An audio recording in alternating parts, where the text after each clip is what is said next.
Après plus de 2 ans de fonctionnement, Charles Kounambani, président de la CDVR, la commission Dialogue, Vérité et Réconciliation a remis au chef de l'État le rapport du mandat de son institution. C'est un rapport en plusieurs volumes que le président de la commission Dialogue, Vérité et Réconciliation, Charles Kounambani, a remis au président de la République Alassane Ouattara. Il s'agit des résultats obtenus dans la recherche des causes profondes de la crise ivoirienne, de la vérité, du processus de réparation, du mémorial et des recommandations. Pendant près d'1h30, Charles Kounambani a fait un compte-rendu précis du mandat de 2 ans de la CDVR.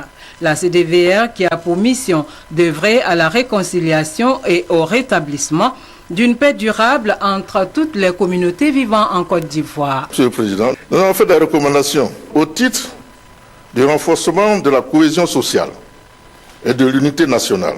Nous pensons qu'il faut rendre effective l'application de la loi foncière, gérer la pression foncière liée au phénomène migratoire, renforcer l'autorité des chefs traditionnels dans la gestion du foncier rural, promouvoir les échanges socio-culturels inter- et intra-ethniques en vue d'une meilleure intégration sociale, reconstituer et fiabiliser les registres d'état civil.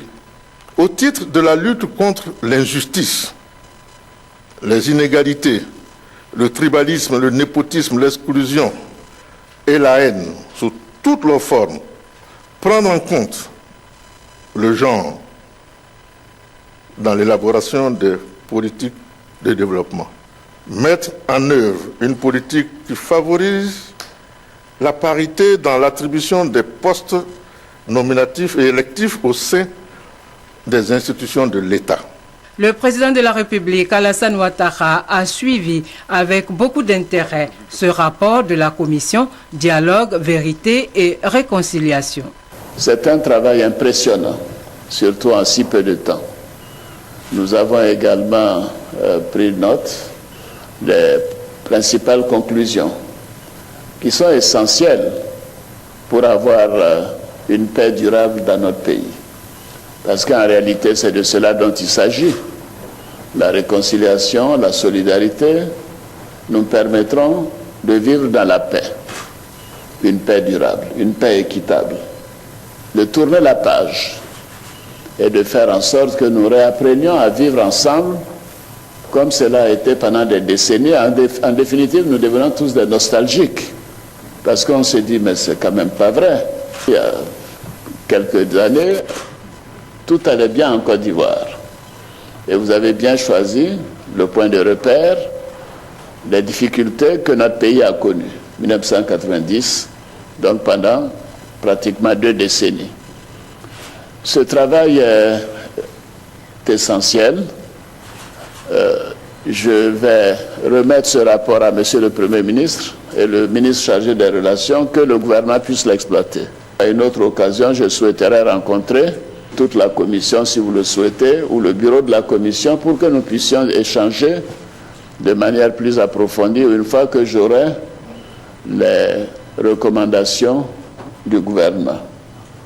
Je voudrais aussi vous dire qu'en anticipation de notre rencontre, j'ai consulté des pays où ces commissions ont eu à travailler. Le Libéria, le Rwanda et d'autres pays, la Sierra Leone. Et quelquefois, ces rapports ont été envoyés au Parlement. Mais j'estime que le moment n'est pas venu de saisir le Parlement de ce rapport. Nous avons besoin d'en discuter entre nous, de voir comment nous pouvons aller plus loin, quels sont les objectifs que nous voulons atteindre, et comment faire en sorte que nous ayons une justice équitable, mais que nous ayons également le sens du pardon et de la générosité. Parce que vous savez, s'il n'y a pas de générosité et de pardon dans une société, les choses ne marcheraient pas. Ce rapport de mission de la commission Dialogue, Vérité et Réconciliation révèle que 40 000 fiches individuelles de déclaration ont été répertoriées.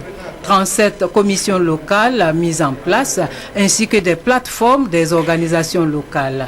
La réalisation d'une cartographie de la violation des droits de l'homme en Côte d'Ivoire. Ce qui reste à faire, l'audition des victimes, des auteurs et des témoins de violation des droits de l'homme, tout comme la tenue d'audiences publiques, l'estimation des réparations et le lancement des